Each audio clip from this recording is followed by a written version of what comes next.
Even within the same community, language can be used to check you. For example, you talk white. Oh, you think you're better than us now? And that hits different because now it's not just about how you speak, it's about how people perceive who you are.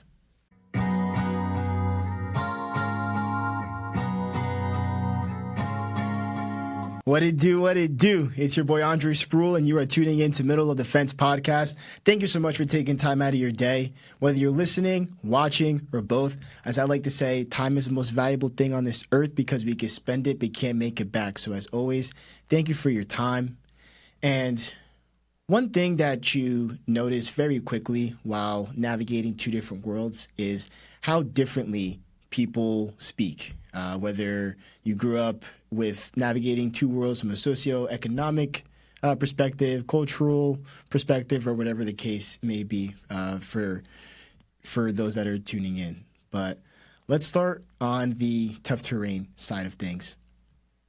Because over there, language isn't just communication. It's survival. And in those environments, the way people talk is fast, expressive, and layered. And a big part of that is African American Vernacular English, better known as AAVE. Now, let me say this clearly. This is not broken English. That's a fully developed way of speaking with its own structure, its own rules, and its own history. And once you understand that, you realize how much meaning is packed into simple phrases. Like, for example, you good? That could mean, I care about you. Or, we got a problem? Same words, completely different meaning. Say less. That's cap. Bet. Word. These aren't just slang. They're shortcuts. They're signals. They're understanding without needing a whole explanation.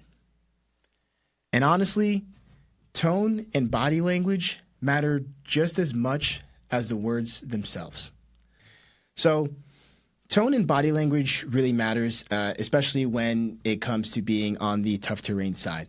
Because, again, the same word or phrase can mean two completely different meanings. And growing up, I always joked around about, whenever I'm on the Affluent Acres side and I wave hello to someone, they're always friendly and usually like wave back. But on the tough terrain side, you're lucky to get a wave back, maybe even, cracking a smile or anything like that. But all jokes aside, based on the urban upbringing, the body language portion really is a big factor, especially when it comes to potential situations that can put you in harm's way. And I'm not saying that every urban environment is unsafe and super high crime rate to the point where you can't even walk outside or anything like that. But, because of the nature of that environment, reading body language is a skill that you learn much earlier on and is something that not only benefits you with surviving in that type of neighborhood, but also picking up that skill to allow you to survive and handle anything that comes your way in life in general. But then there's another layer to it. Even within the same community, language can be used to check you. For example, you talk white. Oh, you think you're better than us now? And that hits different because now it's not just about how you speak. It's about how people perceive who you are. All right, so let's go into the Affluent Acres side, where now you step into the Affluent Acres and everything absolutely changes here. The language is a little bit slower, more polished, more controlled, but don't get it twisted. It still carries weight. It's just a lot more subtle, let's say, than what's on the tough terrain side. But this is where you start to hear things like, that's interesting. I don't see color. How many of us have heard that one before? Or, you're so articulate. And on the surface, it sounds positive, but underneath, there's something else deeper that's being communicated. That's where the ideas of microaggressions come in. Something that Daryl Wing Sue talks about in her study. These are small everyday comments that can carry exclusion or bias, even if the person didn't intend it that way. And what I noticed is this, when I noticed this in the tough terrain, is that disrespect is loud. You know exactly where you stand, but in Affluent Acres, disrespect can come with a smile. It's more coded.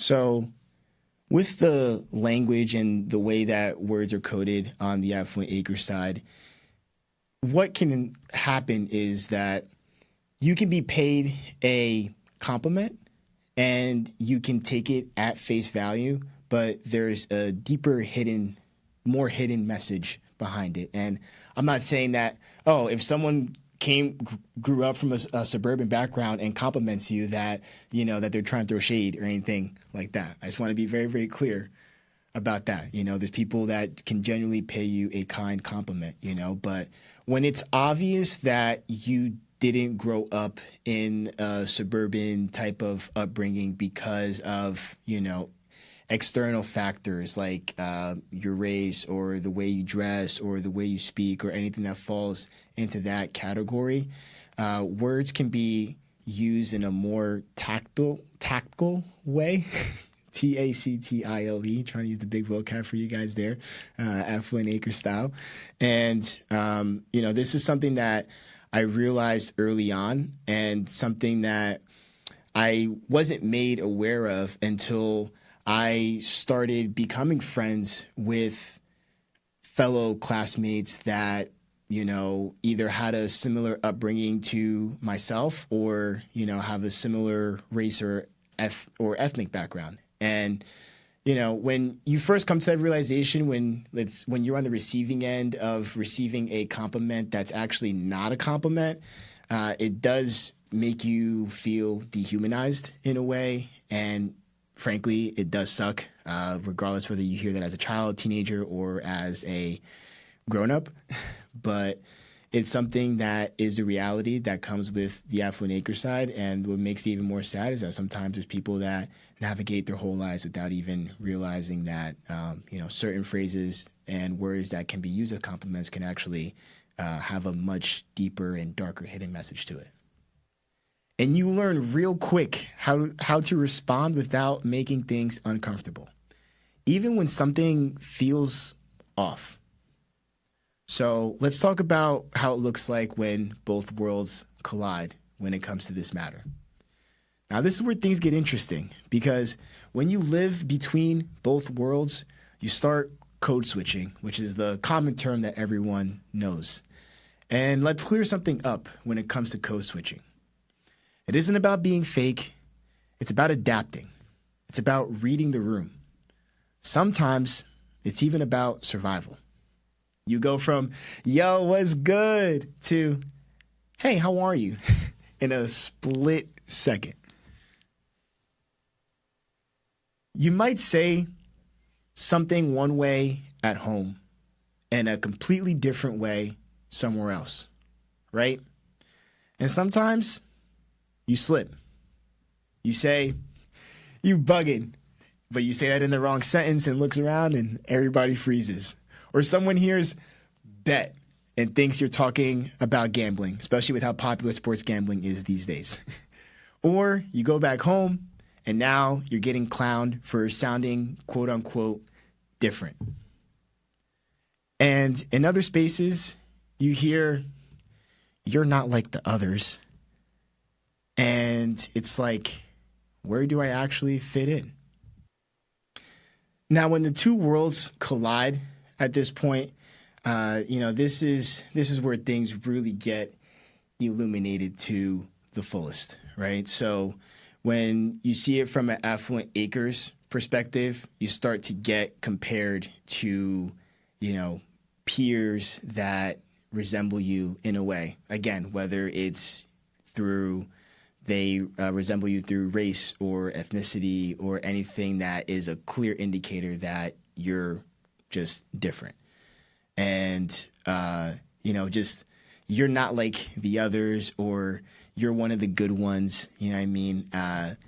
It doesn't take a rocket scientist to figure out that that's a blatant example of racism. Low key, high key, and on the tough terrain side. So it's not like that tough terrain is completely absolved of this as well, because again, being different on that side showed up because of the way that I speak, and one of the common things I was always told was, you talk white, and you think you're better than us because, you're getting this type of education and, just experiencing a whole different world that's much different than something that my peers and neighbors and all that growing up probably won't ever experience in their lives, to be frank. But when you're caught in the middle like that, it really just further adds to, where do I fit in? Where do I belong, right?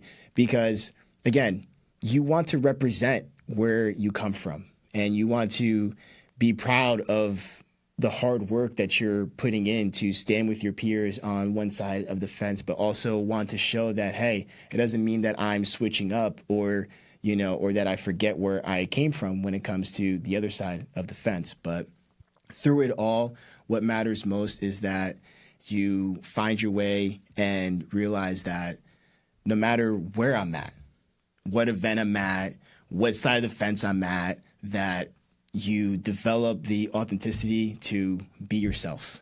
And no matter, whether I'm code switching, speaking in African American vernacular English, or whatever the case may be, that, that those are those types of, the types of reactions that you'll get from navigating two different worlds. Is just what comes with the territory. And you either, when you take those words in, you either fall victim to it and let it bring you down, or you find a way to acknowledge it, work through it, and rise above it.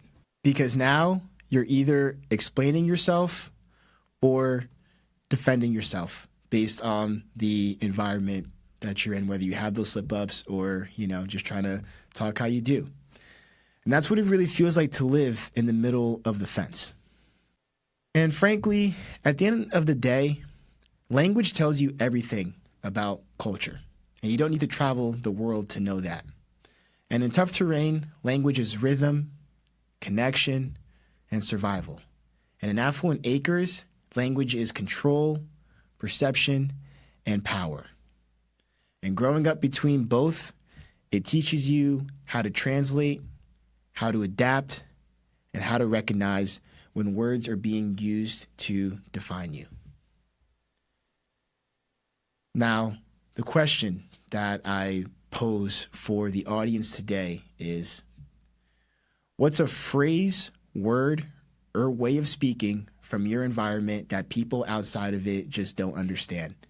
And have you ever had to change how you talk depending on where you are? It was a wordy question, so let me make sure that I repeat it for you guys. So again, what's a phrase, word, or way of speaking from your environment that people outside of it just don't understand? And secondly, if you ever had to change how you talk depending on where you are. Drop it in the comments, shoot us a message, or just take some time to ponder on it. I'm really curious to hear your guys' perspective and what you have to say in regards to this matter.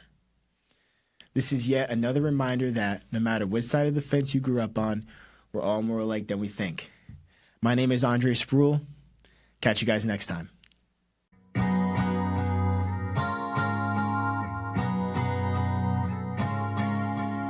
Thank you so much for tuning in to this episode. And if you like this episode, please be sure to like, comment, and subscribe here on YouTube, and hit the little notification bell so you can be the first to be notified when the latest episode drops. Also, be sure to check us out on your favorite podcast streaming platform as well, Spotify and Apple Podcasts. And again, no matter what side of the fence you grew up on, we're all more alike than we think.